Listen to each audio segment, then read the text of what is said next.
Welcome to the Nerd Social. I'm Nathan. I'm Kendra. And I'm Colin. All right, so we're going to talk about Spider-Man: No Way Home tonight. We're going to talk about it in a non-spoiler way at the beginning, but then we're going to go full spoilers in this. Lots and lots and lots of spoilers in this movie. Lots to talk about. So, Yes. Condra, what did you think of this movie, Spider-Man: No Way Home? I enjoyed it. It was funny. Not, I think, super action packed, but it was, I guess, as will come out, I have not seen most of the Spider-Man movies, and this is my first one seeing the first one with Tom Holland, Mm-hmm. and so I, really enjoyed. I mean, I've seen him in Endgame or the Avengers movies, but the first Spider-Man movie, I really enjoyed it. I was entertained for like 2 hours and 20 Yeah, minutes.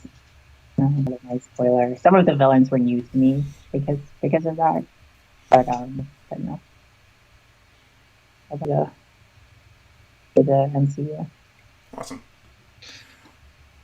Yeah, for me, I think that it was definitely jam-packed, action-packed. I think they fit a lot of stuff in a almost 2.5 hour Mm-hmm. movie. Just so many things that if you're interwoven into the MCU, if you're interwoven into the past Spider-Man movies, you're gonna enjoy it. You're gonna enjoy it quite a bit. Personally, I've watched the previous the Tobey Maguire Spider-Man. I was a fan growing up. I grew up with that Spider-Man. And not so much with Andrew Garfield. That's for like another generation of Spider-Man fans. But I definitely enjoyed this whole experience overall, and it definitely wraps up certain storylines and brings up some new things that we're going to get to in the spoiler part of it, but definitely jam packed a lot of just really interesting plots, twists and turns. And just a note is that Feige kind of did it again. We mentioned in the past in our reviews about how in Batman Superman, Feige basically said, well, we're just going to do Iron Man versus Captain America. We're going to do Civil War. So Mm-hmm. we're just going to one up DC. I feel that in this case, they were trying to one up Into the Spider-Verse. They were like, oh, we're just going to one up that and just kind of like do Yeah. that and just kind of in that way with the multiverse and stuff like that. So that's basically what he pulled off. The results are going to be very, very glorious, and I think that Sony and Marvel are going to make a ton of money this weekend and beyond. So whether it reaches a bill, but it's going to be very fascinating to see if it does reach $1 billion in a pandemic era movie. Yeah, I like the movie as well. It's a good movie. I don't know that Feige was going after the Spider Verse crown. I think he was mostly going after the Flashpoint. So there's going to be a Flash multiverse. There's going to be a Flash Ah, multiverse movie, and it's true. that's probably what they were trying to step on before Flash goes to different universes and gets the old Batman. They wanted to go to get the old Spider Man. Because I like this movie a lot, but it's still not better than Into the Spider Verse. Into Spider Verse is a better, more contained movie. It's a masterpiece. It earned its Oscar. Um, but I do like this movie. I liked it a fair amount. If you were on the internet, you probably got spoiled about some of the things that was going to happen in this movie, and that's fine because even though some of the rumors may or may not have come true about that were on the internet, it was still surprising and interesting to me the way that they wrote the movie. Um, it There are so many reveals in this, so it's difficult to actually talk about the movie without like being vague and being about around the bush. But uh, I think the log line. I had the log line, and maybe I don't have it in front of me anymore. But basically, we t- we pick up after the end of the last Tom Holland movie, Far From Home, where Mysterio has revealed his identity to the world before he died. He recorded something, and the Daily Bugle .net releases this information on the to the world. So that's what happened at the end of the last movie. So that's where we pick up. And I also think that from the trailers, but also the log line that the spoiler free log line that Sony has put out, we also know that Doctor Strange factors into the story as well to help him fix this problem. And then things go awry, but in very very interesting ways. People know again for the trailers that we're going to see we see some villains from other universes. As Contra said, some from the Tobey Maguire movies that she might be familiar with, and some from the Andrew Garfield movies that I guess neither one of you are very connected to, because neither one of you have seen. But yeah, it's definitely a good movie, but saying how it's good is sort of impossible without getting into spoilers. Because the way that I would usually talk around this is saying how someone's performance is really great, but if I talk about who's performing in this, that's spoilers. So I can't really say. I mean, Tom Holland does a really great job, and so does Zendaya, but that's as much as I can. Well, we can talk about the villains, because the villains have been that's true. Already. Alfred, we can talk about that. Alfred Molina does a really good job. So does who plays William Dafoe. William Dafoe. He does an excellent job as well, and he actually plays it. He is better in this than he is in the original Tobey Maguire movie, because he plays more. There are more shades of his personality, and he definitely didn't show up just to get a check. He definitely came acting, and you see him struggling at points with the persona that he's created, and you saw that a little bit in the original Spider-Man movie, but it came off a little bit cartoonish at points. Mm-hmm. and points in the original Spider-Man movie. His performance is far more subtle in this movie than it was in the original mm-hmm. Spider-Man movie. So yeah, and also Jamie Foxx, much better. I mean, neither one of you. I guess you guys didn't really see or if you saw it, it's a memory.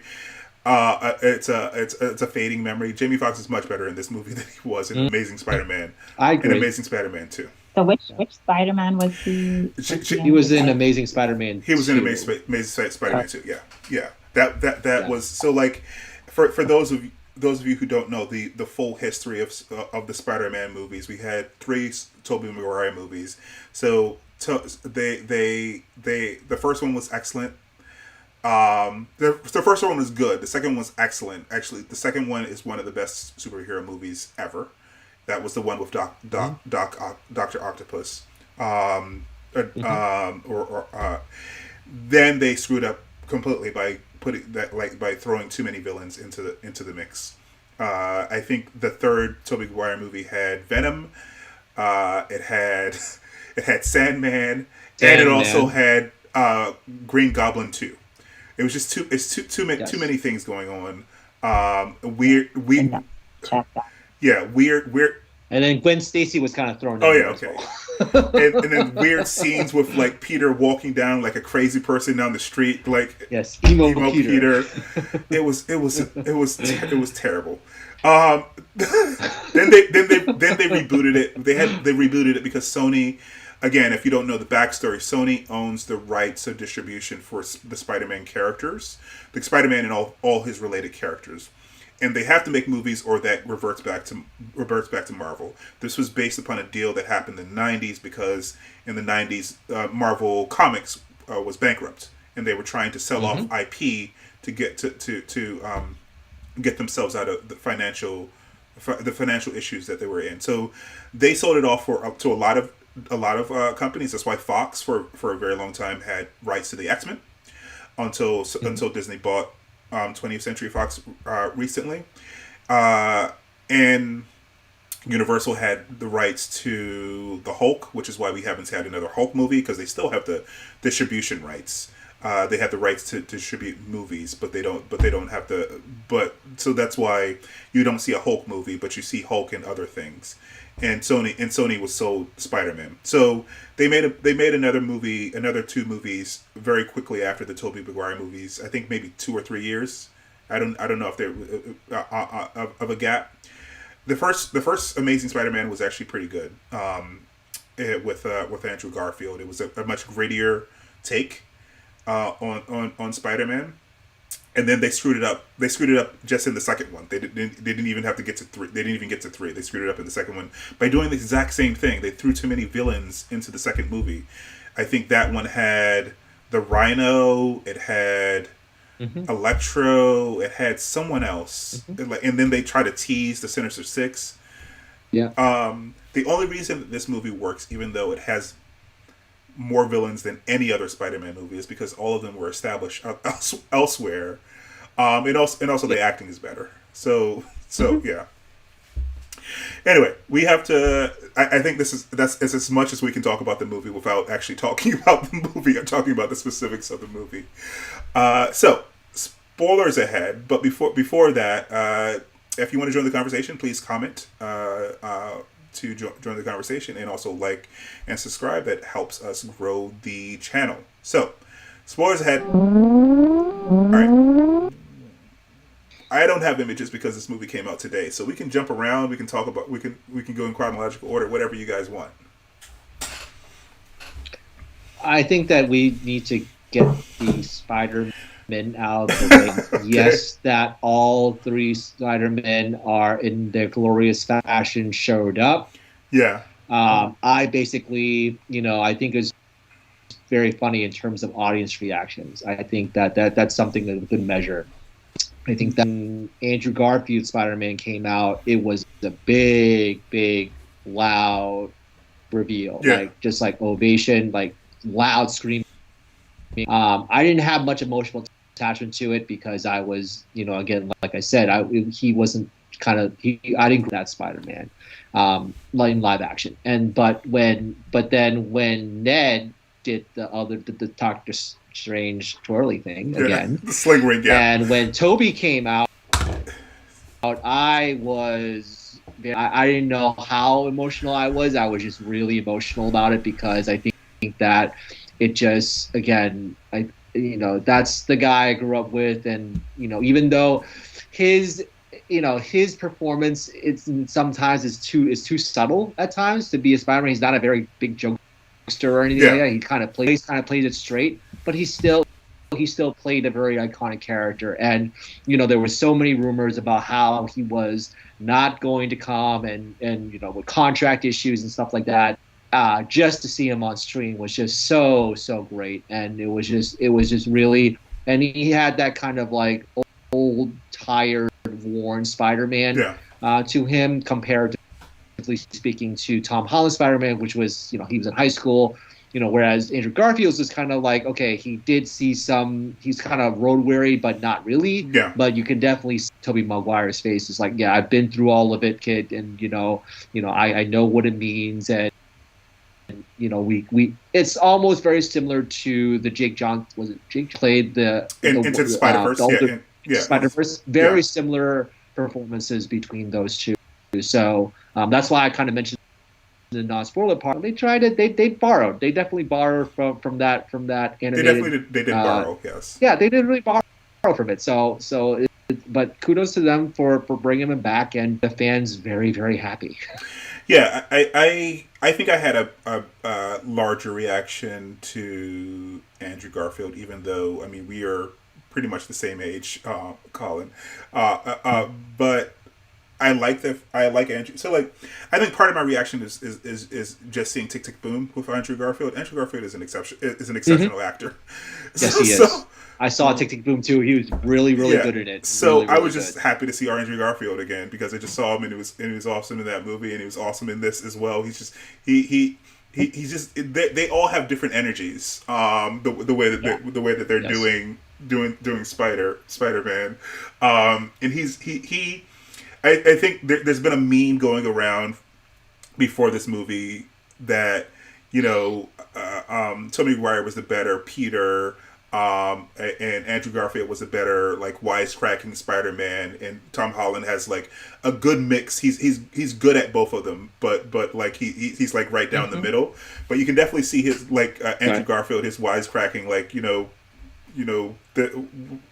jokey self when he comes in and they're like, I don't believe that you're Spider-Man, and he just puts his hand up. It's like, how am I doing this? It's just like they're like, do more. It's like, how would I be doing this if I can't? It's like, yeah, he was hilarious. Some of the jokes didn't land for me. Some of the Spider-Man jokes, like when Tobey Maguire's like, you're amazing, you're amazing, you're amazing. It was like one too many amazings. Okay, we get it. He was the amazing Spider-Man. We get it. You didn't have to say it that many times.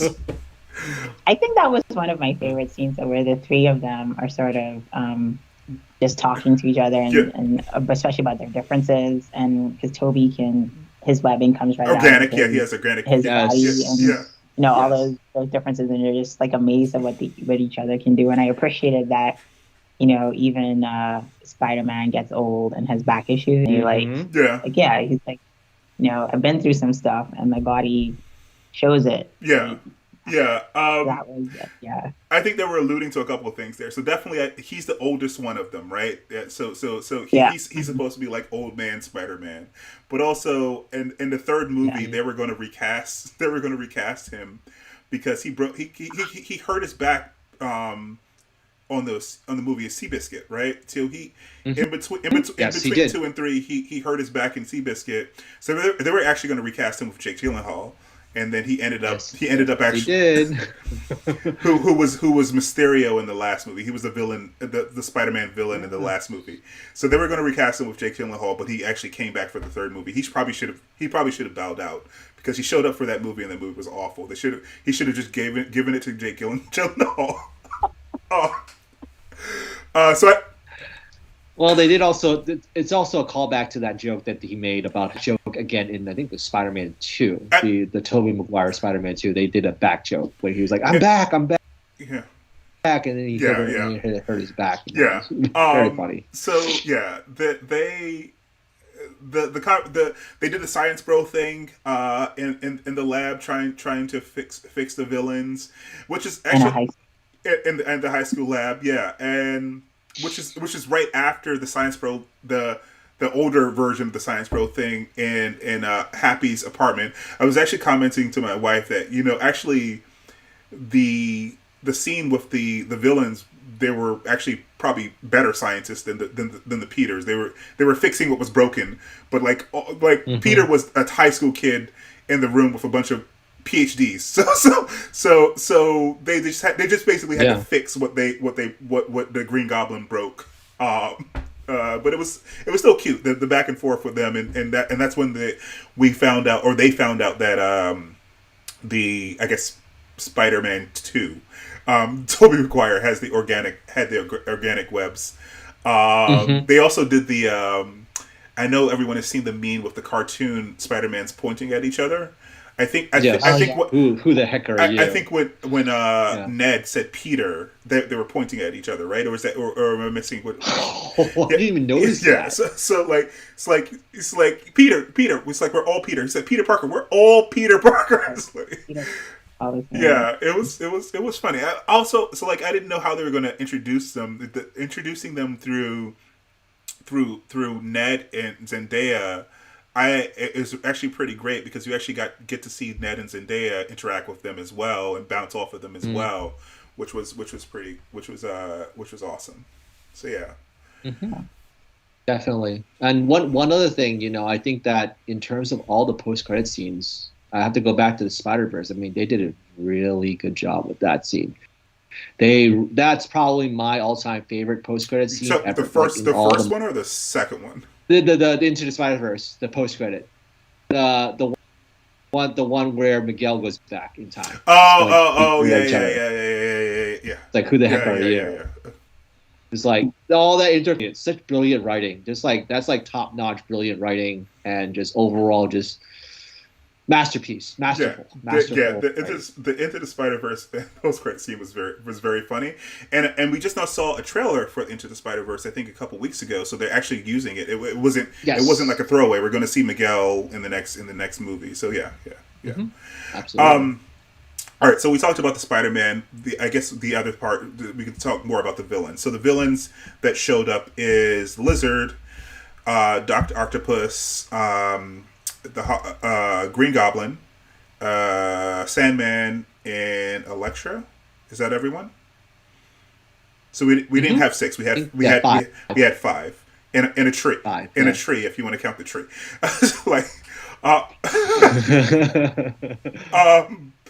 So yeah, it was interesting that we got introduced to them first through the Doc Ock battle that we've seen in the trailers. So Spider-Man is trying to get the admissions officer or the vice chancellor from MIT to reconsider the admission of Ned and MJ. I feel like something that should have occurred to him before trying to mind wipe the entire world. As Doctor Strange says, he's like, you came to me before you didn't even ask. An angry email. Or a letter. God. Yeah, it's definitely they definitely showed in this movie how he's definitely like 16. He's like, I keep forgetting that you're a kid. It's like, yeah, like the obvious thing is like, this is unfair. Can we? He didn't talk to his Aunt May. He didn't talk to anyone. Like and even Mary Jane, not Mary Jane, Michelle Jones, MJ points that out later on when they're in the Sanctum Sanctorum. It's like, you just run things past us. We could have avoided this entire thing because the entire movie was basically cleaning up his rash decisions. You could say that like it led to his aunt's death, right? Like his rash decision. Mm-hmm. Like, I mean, I feel like maybe because he was fighting on another planet, like every solution is a hammer for him. Like, but yeah, a phone call would have been a lot easier. Yeah. Like he's been to space and he's done all this stuff. He's like smaller solutions to your problems, I feel. Yeah.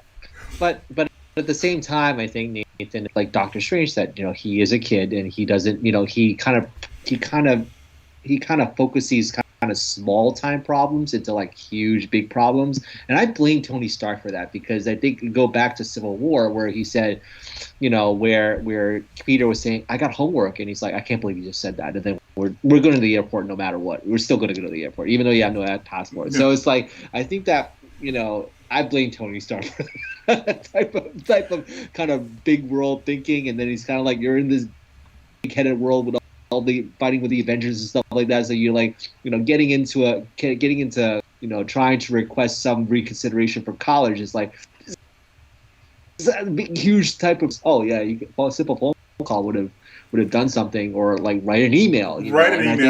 Something else that like would have occurred to someone else. But like I said, he's trying like every solution is a hammer. It's more like a sledgehammer for him. Like every solution's it's like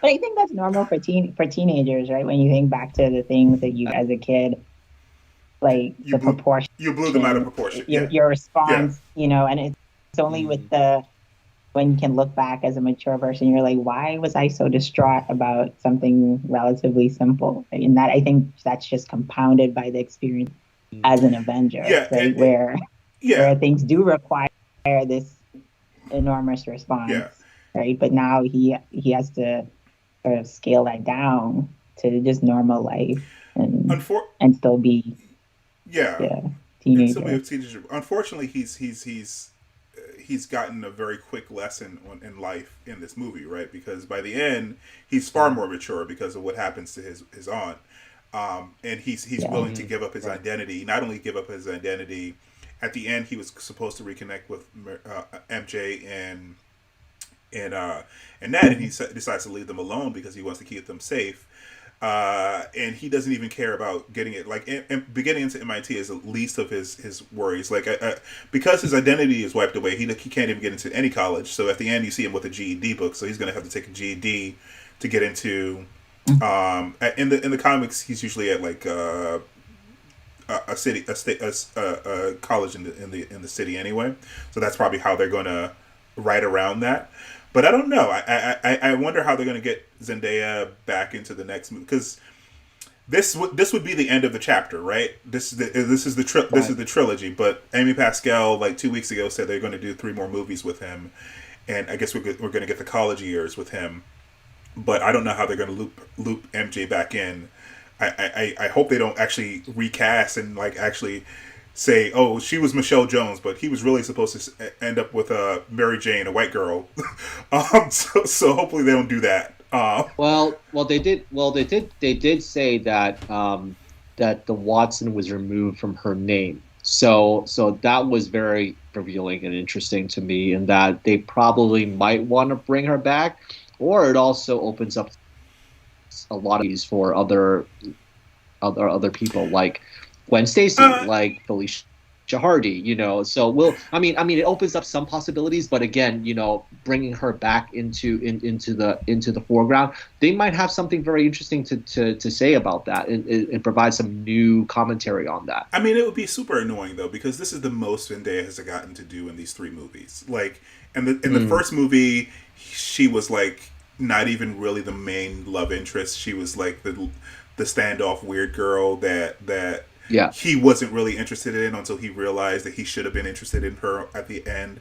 And then she was the unrequited love until like the third act of the movie, when she reveals that she knew that he was Spider-Man, and then she's in on the action. But she's in on the action from the beginning to the end, and she's a great actress. And like, to put her like out of the know for the next movie is going to be weird, because like you can see what she can do when she's given something to do, and she was excellent in this movie. But if they background her again, it's going to be a waste of her talents. But yeah, absolutely. Yeah. But I mean, they've done it before with other characters. And one other thing about Tom Holland is that I know that recently, like just recently, when the movie came out, was that he said, "Oh, I want to take some time off." I really think that that's a negotiating ploy. I really think that he wants Robert Downey Jr. money, like he really wants that type of, like, being the highest paid actor in Marvel Studios.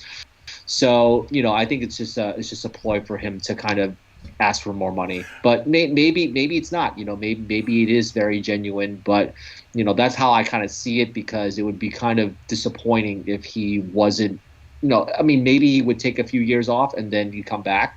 But it'll be very interesting to kind of see where the next chapter is going to go, because again, there's conflicting reports as to whether or not he's going to be back or not. But I think it's an angle for him to get back. Yeah, I mean, if it's possible, it's a negotiating tactic, right? Like, I would say if Chadwick Boseman had not died, I think he would have been delusional to think that he was going to be the next highest paid actor in the MCU. But now that Chadwick Boseman has died, he would have, I think Chadwick Boseman would have taken that spot, given that his movie made $1 billion. And the next movie was probably guaranteed to make another $1 billion if he hadn't passed away. But without Chadwick Boseman in the MCU, I think he is the next biggest draw. Spider-Man is the next biggest draw. Now that Captain America is gone, now that Iron Man is gone. So I think maybe he can. I don't know if he's going to get to Robert Downey Jr. money yet, but maybe Robert Downey Jr. money for Civil War, whatever they paid him for Civil War, but probably not what they paid him for Endgame. So yeah, maybe it's a negotiating tactic, because they're definitely going to make more movies with him, because this is the first time that they actually made a trilogy and it worked. They tried twice, and this is the first Spider-Man movie trilogy that actually worked. Like, I don't think either of the first 2 movies were as good as the second Tobey Maguire movie, but the overall quality of the movies were good to very good, which is, you can't really say for either one of the other 2 trilogies. Like, it fell off a cliff with Tobey Maguire in the third movie, and fell off a cliff with the second movie with Andrew Garfield. So I think they definitely want to. I do have a question though. Yeah, I do have a question to you. In that, do you think that because he was part of the MCU, and because we know in the first Homecoming movie that Iron Man was a big draw still, and in the second movie we had Nick Fury, and so do you think that kind of made it more accessible for people or more audience because he's interwoven and he is crossing over with all these different characters? He's not just a standalone character, because they did kind of make that joke in the film actually too about them. What about the Avengers? The Avengers is a big like that. So do you both feel as though because he was part of this whole universe instead of being a standalone character that really helped? These movies wouldn't have been as successful. None of these movies would have been as successful because of the failures that Sony had. The only reason that people went and saw the first movie with when they rebooted it for a third time is because Iron Man was showing up. Because Sony had shown that they didn't know how to do this properly, and Marvel at that point had a very good track record. So it was kind of a sign off that Marvel was kind of at least if not at the wheel, had one hand on the wheel. So yes, I don't think I think it's they wouldn't have done as well because of Sony's track record. Now Sony has started to repair that track record because of the partnership with MC with Marvel Studios, and also into the SpiderVerse movie. So we will see. I think they're going to continue to collaborate with Marvel Studios. From the conversation that Amy Pascal and Kevin Feige had a couple weeks ago, I think they're going to continue to collaborate on these movies specifically. I think some of their... I would say they weren't a draw for me. Like, I think I was just not... You're not interested? Like, inside, like Iron Man and Nick Fury were just like, I was like, eh. From the trailers, I was like, I didn't go to see it in theaters. Yeah. And didn't make an effort to see it. So. Yeah.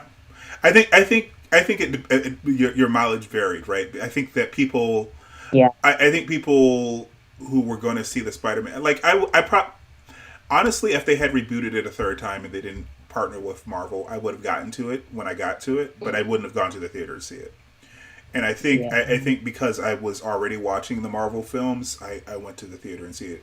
And I think a lot of people did the same thing, who were keeping up with the Marvel films. But yeah, without Marvel, I would have, like I said, I would have gotten to it when I got to it. So it's similar to, I was speaking to a friend earlier today about the Matrix, and she said that she was interested in the Matrix more than Spider-Man, but she wants to see Spider-Man, and I'm like, I'm interested in the Matrix, but I'm also worried about the Matrix. That, like, if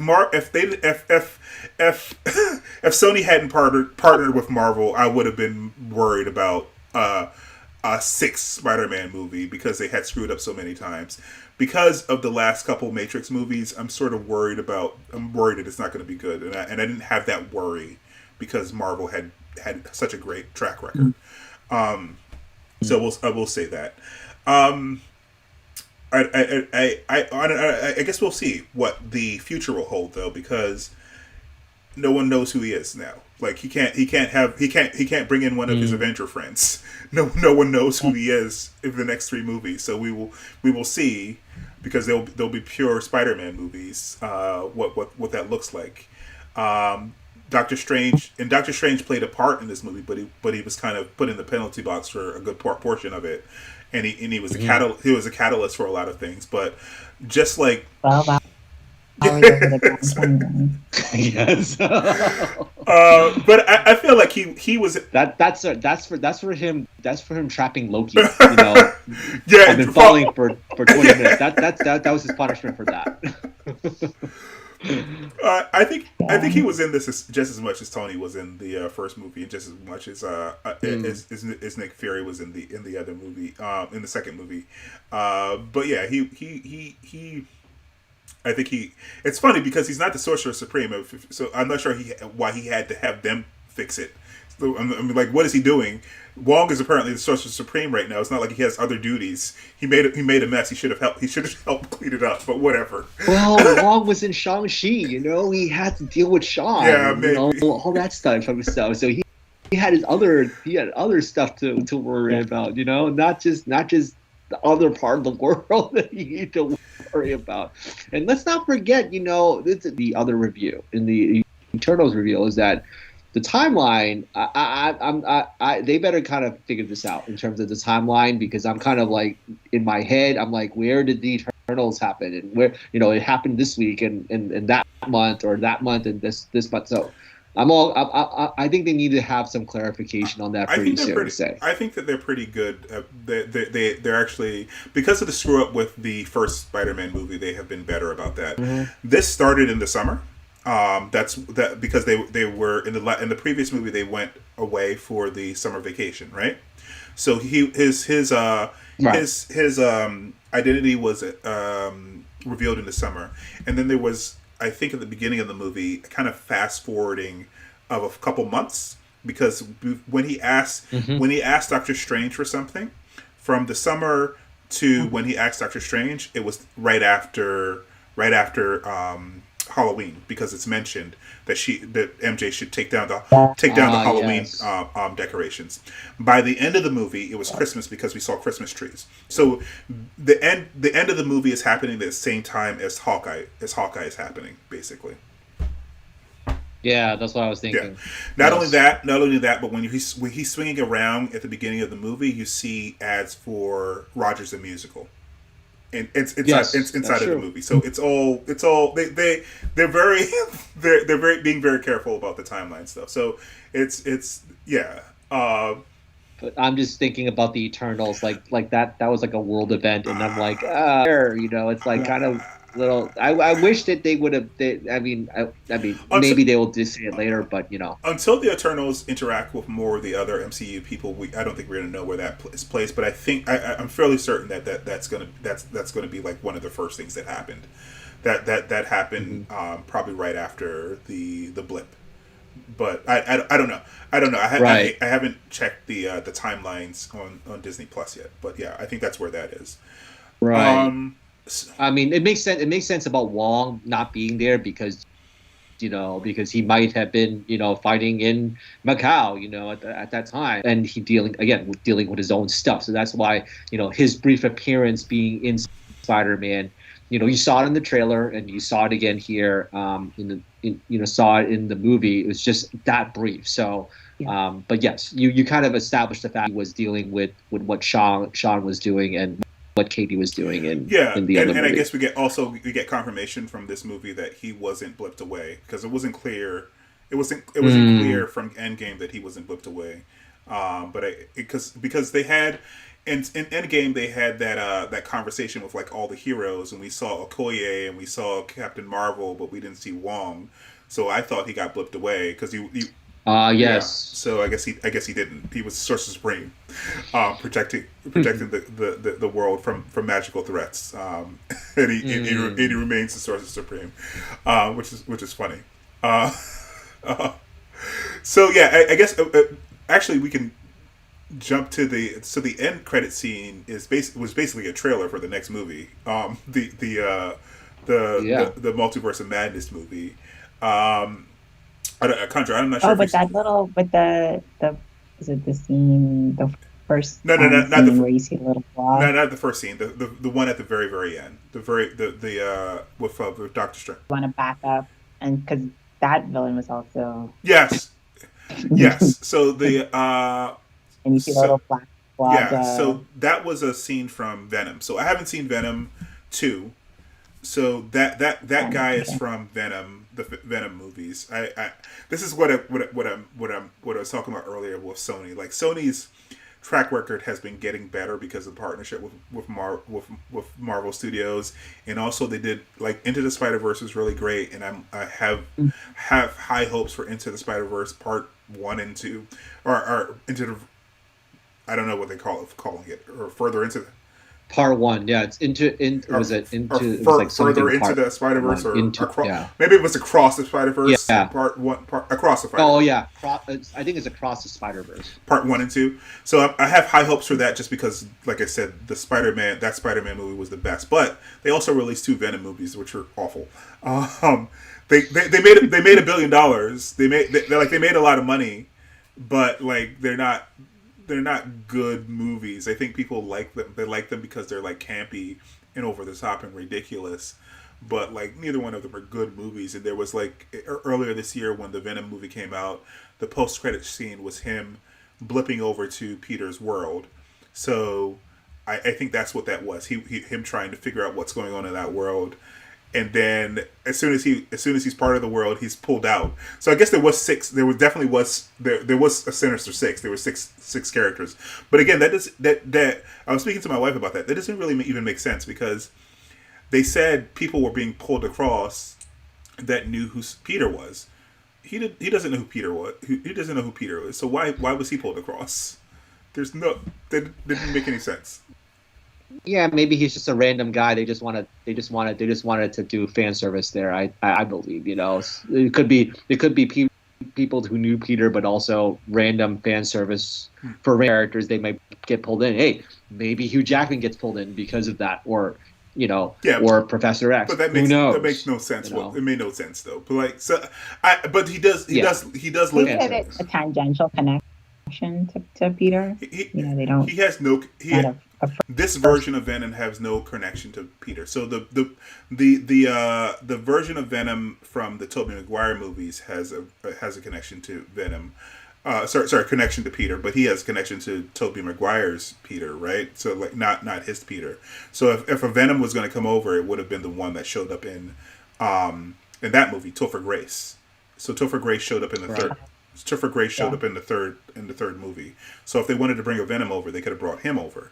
But that would have just confused people, because they just recently made 2 Venom movies that without Topher Grace. So they just would have confused people. Speaking of which, just bring in the character Venom and not the actor who played.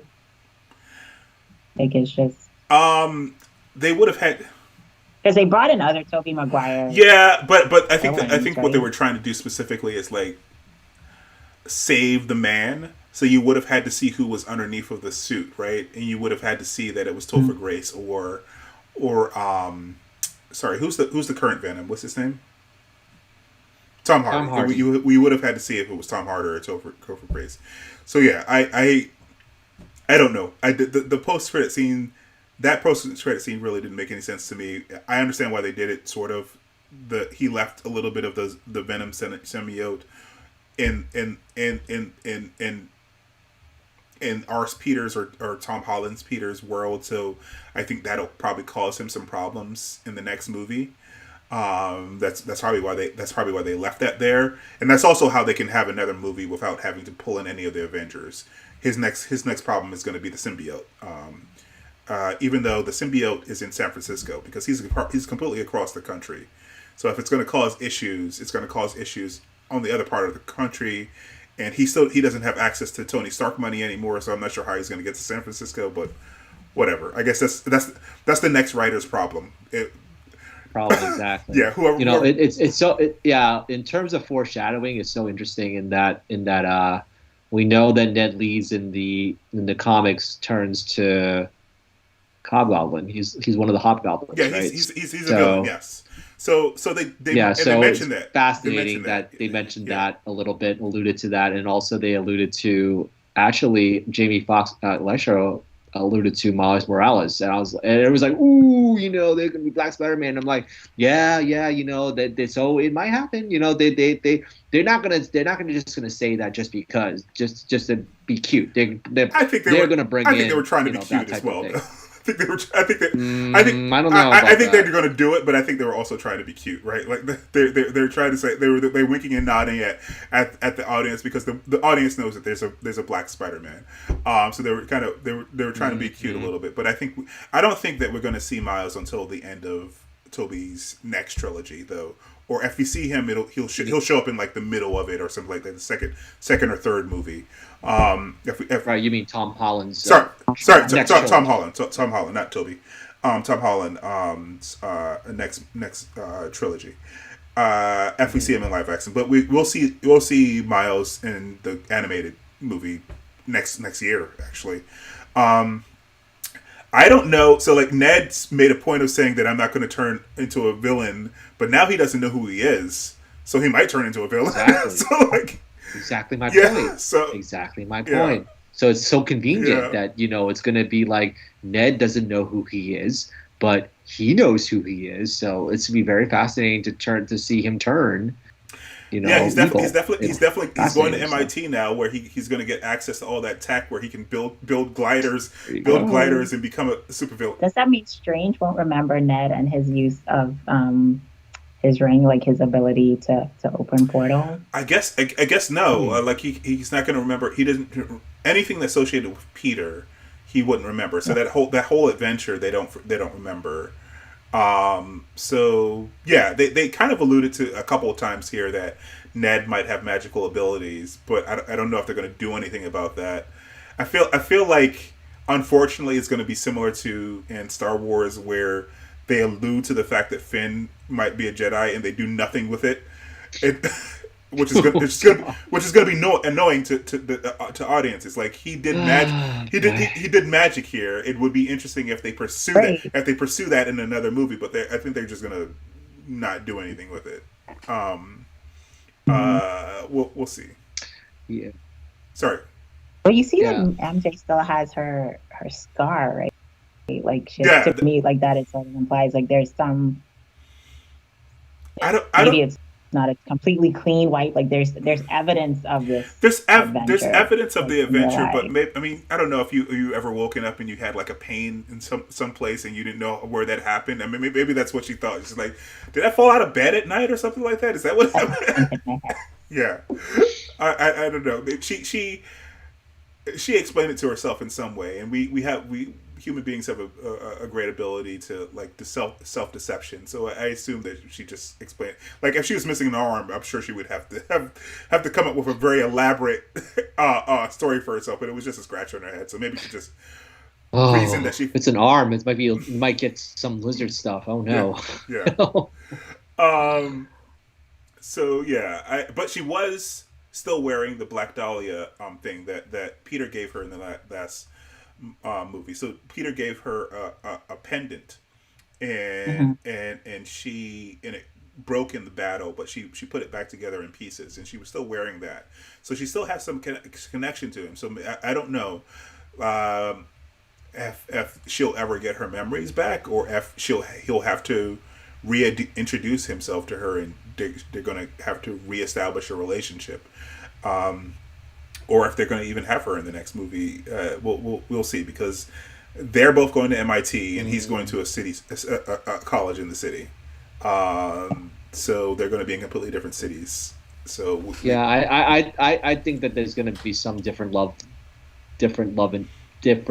interest that's going to come about from this new adventure, and then I think that you'll definitely see more of an adult Spider-Man, dealing with more adult problems. It's very fascinating in that it's Spider-Man the teenage years, and then now it's like Spider-Man, like you said before, Nathan, the Spider-Man the college years, and we also forgot to mention that Daredevil showed up. Oh yeah, there's so many things in this movie. Yes, Daredevil showed up at the beginning of the movie for like 3 minutes, and then went away. We've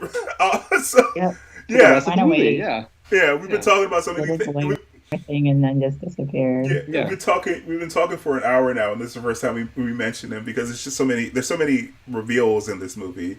So also that he says nothing, right? Because he knows Peter Parker is Spider-Man, and just doesn't, like, he catches. Yeah, because there's no reason for him to tell people his secret identity. His life is, you see how terrible his life is already.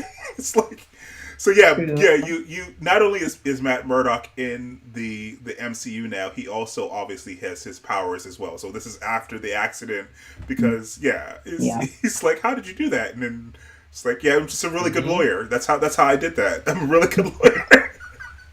Right. Interesting to kind of see. Yeah, it'll be really interesting to kind of see that, if his mind gets wiped out of Peter Parker, that, whether or not, he will also try to bring him in, and do like some type of crossover, in the next trilogy. Fascinating to kind of speculate on that as well. Yeah, I think the next time we see Matt is probably going to be in the Echo show, and then they'll maybe do another show for him on Disney Plus after he shows up in the Echo show, because Conjure, I don't know if you've been watching Hawkeye. Have you been watching Hawkeye? No. Yeah.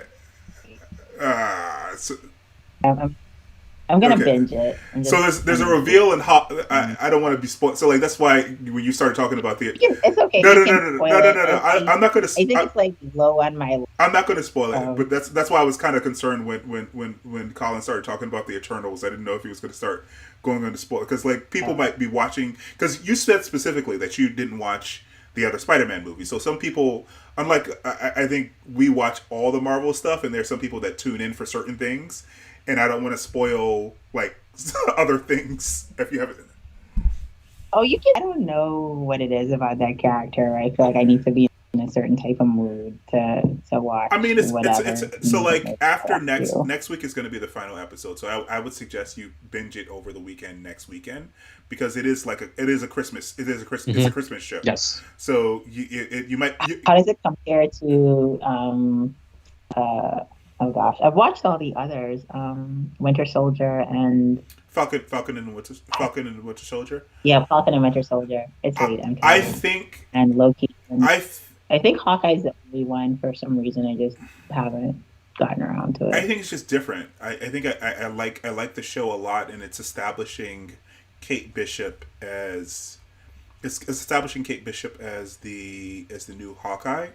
But if you and I saw Black Widow together, and at the end of the Black Widow, there's that end credit scene where Yelena goes after Clint. So you also so there's kind of a hint there that Yelena is going to show up, and she does show up. I mean, that's not much of a spoiler, and Yelena's just as excellent in the show as she is in that movie. So if you don't want to see Clint, show up to see Yelena. Because she's... Oh, yes, definitely. Yes. You sold... Yeah. Second that. Yeah. Second I'll that. add it to my... Yeah. I rewatched the episode today, the latest episode today. I mean, she's just so brilliant. Yeah. So brilliant. Yeah. And there's other things. There's other things you might be interested in as well, but that would be spoiling the show. So yeah. Sorry, go ahead. Yeah, there's just so much to watch. It's hard to the time. I don't know how you do it, but yeah. Oh, I have to. That's why I split up here and there. I let Discovery and the Wheel of Time so I can focus on other things. Yeah, and I'm behind. So I'm behind a bunch of stuff on Netflix and stuff like I think we were talking about earlier this week. There are a bunch of shows that came out earlier in the year that I would like to see, like Lupin on Netflix, that I haven't seen, but. Now we're getting very far off topic from Spider-Man. Oh yeah. One other thing about Spider-Man, just going back to Spider-Man, is that I felt in some instances where the triumvirate, Ned, MJ, and felt very Harry Potterish, and the quote where Strange was saying like you should Scooby-Doo the situation, it didn't really feel right to say Scooby-Doo. It felt more like you should Harry Potter the situation, because they acted as though they were like like those three that were in the Harry Potter series, and it maybe to me it would have been too for me to say for him to say, oh, you should Harry Potter this stuff. Yeah. Yeah, or maybe there's some rights issues because again, Harry Potter. Yeah, but so Warner Brothers. But so I don't know why. Scooby-Doo is also owned by Warner Brothers. So it might also be just a generational thing. It's it's definitely so like Strange, like Scooby-Doo it. Yeah, which is weird, like because how it's like an old person using it a reference that the kids would not get, because they didn't watch Scooby-Doo when they were kids. If they're 16. If they were 16, they were born in the early 2000s. They didn't watch Scooby-Doo. Which is Harry Potter. Yeah, they would have. Harry Potter, Yeah. But he wouldn't know that. He's probably never heard of Harry. He's heard that before. Yeah. The fake. Yeah, that's a the fake wizard. Yeah. Um, Yeah. So yeah. What else? So Matt Murdock shows up for a bit. And he'll probably going to show up later on. What else did we? What else? I mean, Aunt May dies. I think that for me, the Aunt May death wasn't as impactful as the scene afterwards with on the school's ceiling or the roof with MJ, Ned, and the two Peters when they're kind of saying they're telling him about his loss and trying to help him through this by talking about their loss. That was really that made me tear up quite a bit. So again, they could have just thrown everything in the kitchen sink at this movie, and they kind of did, but they also spent some time letting those scenes breathe and letting those actors actually act, so that you actually felt what was happening. So at the end, when he goes off on Osborn, you definitely feel like he definitely wants to kill him. Yes. Because of what happened to his aunt. Because like he was trying to help all these guys. Like he could have sent them all back to die, and he was trying to help him, and yeah, he killed his aunt like with the glider. Like he did his signature move. Yeah. Flying into people and killing them is his signature move. So yeah. Yeah. I mean he almost. Oh, sorry. Go ahead, Condra. I was gonna say I like that moment with Garfield, so Parker, MJ is falling. He, I guess, gets knocked out of the way, so she continues falling, and then Andrew Garfield's Spider-Man comes in and saves her. Yes. And he had lost his MJ, and I guess that moment for him was like, I guess, a little, like he was able to save this MJ. Right. I think what he said is I lost my Gwen, who was basically my MJ. Yeah. She fell in a very similar way. And I know you didn't see the I mean, but I gathered that from this because my MJ is like, "Are you okay?" Yeah. She's like, you just made me, but like you look like She fell in a very similar way, but and this is actually pulled from the comics. The way that he decided to save her, Gwen, is by throwing a web at her to try to brace her fall, but it snapped her back. Like the tension of the webbing, yanking from her because she was falling and he webbed her abdominal and it snapped her back. So I mean, she was gonna, as my wife said, she was gonna die anyway. But like, he didn't help the situation. But the way you can imagine that he was thinking about how to save her for years, the right way to do that, and he actually did it the right way. He went and he caught her, and then he braced her fall as opposed to trying to web her. So yeah, it was a great scene. Mm-hmm. Yeah. Yes, definitely a lot of cheers in that one as well because of being almost a redemption for him having to do that. And yeah, there's a lot of emotional parts. I think what you said, Nathan, about the other two Spider-Men, trying to console. Tom Holland's Spider-Man was just amazing. Really good writing, really good emotion, really good acting overall. Also the scene of Happy with Peter at the end. Visiting May's tombstone was very similar to the first Spider-Man in a lot of ways. So a lot of those motifs were changed over. Yeah, Spider-Man. Spider-Man's to now. Yeah. Sorry, I was going to say Spider-Man's at tombstones a lot in the comics, and this Peter got to avoid. I mean, I guess he was at Tony's funeral, but he hasn't been at a lot of tombstones in this universe. But this is the first time he got to be there, and we definitely see like you said the scene between him and Happy was sweet, but it's also painful. Like because this is the only person who actually felt something deeply for his aunt. and you would want him to be able to them to be able to console each other, but they can't because of the thing. Right. Yeah. Right. Yeah. So he's truly alone, and he's truly starting over, and like that's where the No Way Home comes in, because a lot of people speculate online that the No Way Home meant the villains couldn't go home. Yeah. Well, that was pretty much a curveball that was thrown, and it's pretty much he himself, Peter Parker, Tom Holland's Peter Parker, not being able to go back home. Yeah, he has no friends, he has no support group, and he has a crappy apartment. I think the crappy apartment that he has in this at the end is basically the same crappy apartment, or it looks very similar to the same crappy apartment that Tobey Maguire had after he graduated from high school. Same thing. It looks very similar to the Tobey Maguire crappy apartment. So I don't know. I was going to say I think that his aunt would have left him something, but I don't know. She was blipped away for 5 years. They were already living in an apartment. This Aunt May seemed to be poorer than the other Aunt Mays. I think they all lived in Queens, but this Aunt May lived in an apartment, whereas the other Aunt Mays lived in a house in Queens. So maybe he didn't have much. I don't know. It's funny. I don't. Well, not funny, but I don't know if that is actually public housing or not, because when you pan it, you do the pan it around. Well, when you do the scene, and I don't know if it looks like public housing in Queens or not. I am not 100%. So maybe the audience knows. So I mean, it could have been that they lived in public housing, but not really sure about that. You definitely in the Civil War. When he's first introduced, he is scouring through trash cans for computer parts, right? So he doesn't have a lot of money. His access to money was very brief when he knew Tony, and then Tony died. So yeah.